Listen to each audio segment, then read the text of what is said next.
हंस हंसनी दोनों तो मानसरोवर चले गए। इधर क्या हुआ महाराज, जो राजा का भोजन बनाने वाला जो भंडारी था उसने क्या किया, एक हंस के बच्चे को उठाया और मार के महाराज उसी सब्जी बना के राजा को खिला दी। राजा ने उसकी सब्जी खाई तो राजा ने कहा बहुत सुंदर सब्जी बनाई, डेली बनाया करो। तो महाराज अब क्या है, उस भंडारी ने 100 दिना में महाराज 100 बच्चों को मार मार के सब्जी बना के राजा को खिला दी। अब महाराज कुछ दिन के बाद में हंस हंसनी दोनों वापस लौट कर आते हैं तो आकर देखते हैं कि एक भी बच्चा नहीं दिखता। राजा से कहा महाराज मेरे बच्चे 100 बच्चों में से एक भी यहाँ पर राज्य में नहीं दिख रहा, कहाँ गए सारे बच्चे। राजा ने कहा बड़े बड़े तुम्हारे बच्चे हो गए हैं, राज्य में कहीं भ्रमण कर रहे हो गए, अभी बुलवाते हैं। सभी सैनिकों से कहा कि हंस हंसनी के जितने भी बच्चे हैं सबको ढूंढ कर लाओ। महाराज पूरा राज्य छान दिया लेकिन एक भी बच्चा नहीं मिला। अब तो राजा ने सभी मंत्रियों को बुलाया है, सबको दंडित करने लगे। महाराज वहां से पीछे से भंडारी आता है और आकर राजा से प्रार्थना करता, बोले महाराज क्षमा करना, हंस के सारे बच्चों को मैंने मार दिया है। राजा ने कहा तुमने घोर पाप किया है। और बोले कहाँ कर दिया, बोले महाराज मैंने हंस के सारे बच्चों की सब्जी मारकर आपको सब्जी बनाकर खिला दी। जो आप स्वादिष्ट सब्जी खाते थे वह हंस के ही बच्चों की सब्जी थी। अब तो हमारा राजा को बहुत आत्मग्लानि हुई है और इतना सुन के महाराज हंसनी तो मुंह से तो जमीन पर गिर पड़ी और राजा को श्राप दिया, राजा तूने अपनी आंखों के सामने मेरे 100 पुत्रों को मारकर खाया है, मैं तुझे श्राप देती हूँ कि तू भी 100 पुत्रों के शौक में मरेगा।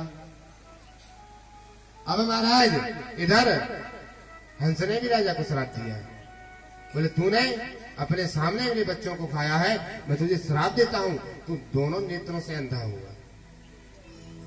तो महाराज यही कारण था कि राजा ने उन हंसों के मांस को खाया था।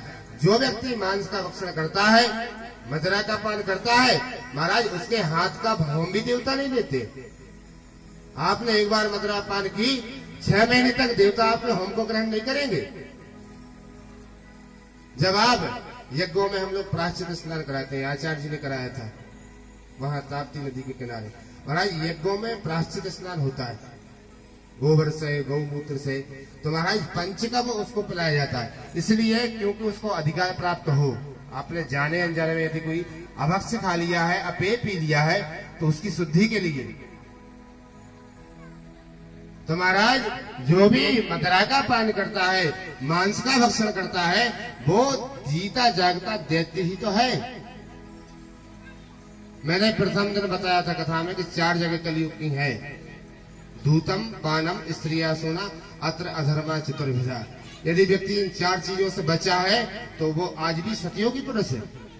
कौन कौन सी, महाराज जहाँ जुआ खिलता है और जहाँ लोग जुआ खेलते हैं, यदि व्यक्ति ना तो जुआ खेलता है और ना जुआ खेलने वालों के पास में जाता है तो महाराज उसके पास कभी कलयुग आ नहीं सकता, वो कलयुग से बचा हुआ है।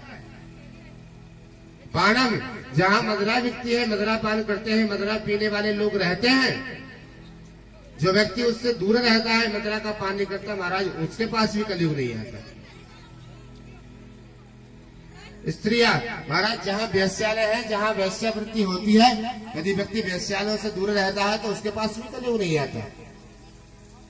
सुना नाम हिंसा, बोले जहाँ जीवों की हिंसा होती है, जो जीवों की हिंसा करते हैं, यदि व्यक्ति वहां जाता है तो महाराज उसको कलयुग पकड़ लेता है। और जिस व्यक्ति ने इन 4 चीजों को छोड़ दिया, महाराज उस पर भगवान की बड़ी कृपा होती है। तो महाराज इन दोनों चीजों से दूर रहे और इन 4 चीजों से दूर रहे। यदि आप इन चीजों से दूर हैं, आप यज्ञ करते हैं, कथा श्रवण करते हैं, महाराज देवताओं को आपका होम स्वीकार करना पड़ेगा और देवता आपके प्रसन्न रहेंगे, पितृदेवता आपके प्रसन्न रहेंगे। यदि आपने इन्हें किया तो पितर आपका पानी ग्रहण नहीं करेंगे, देवता आपका होम ग्रहण नहीं करेंगे।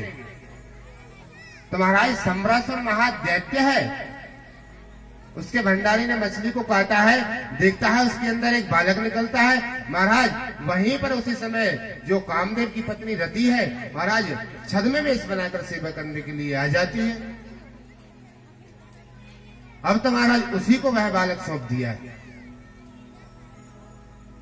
उसकी सेवा करती है, भरण पोषण करती है।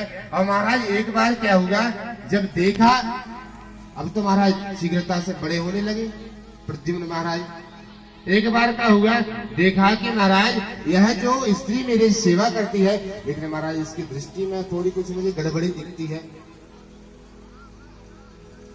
कहा महाराज प्रद्युम्न बोले, आप मेरी सेवा तो करती हो, लेकिन आपकी दृष्टि में कुछ भेद है।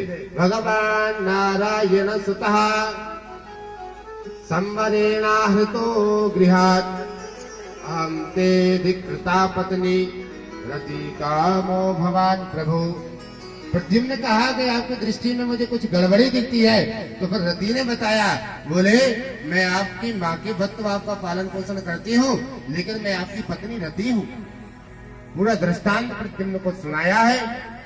सुनने के बाद कहा, सम्रासुर तुम्हारा बहुत बड़ा शत्रु है। अब तो महाराज सुनते ही प्रद्युम्न को क्रोध आ जाता है। महाराज जाते हैं, सम्रासुर को ललकारते हैं और महाराज बहुत भयंकर युद्ध करते हैं। युद्ध करने के बाद सम्रासुर को सैन्य शक्ति के साथ भगवान के पुत्र श्री प्रद्युम्न जी महाराज ने परास्त किया है।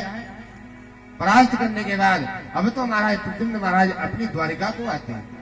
इधर माँ रुक्मणी को बड़ा ही दुख था कि मेरा पुत्र जन्म लेते ही किसी ने उसका हरण कर लिया है। जब यह सुनती है तो मेरा पुत्र जन्म लेते हरण तो हो गया था, लेकिन अब बड़ा होकर बहू को साथ में लेके आया, अति प्रसन्न हो जाती है।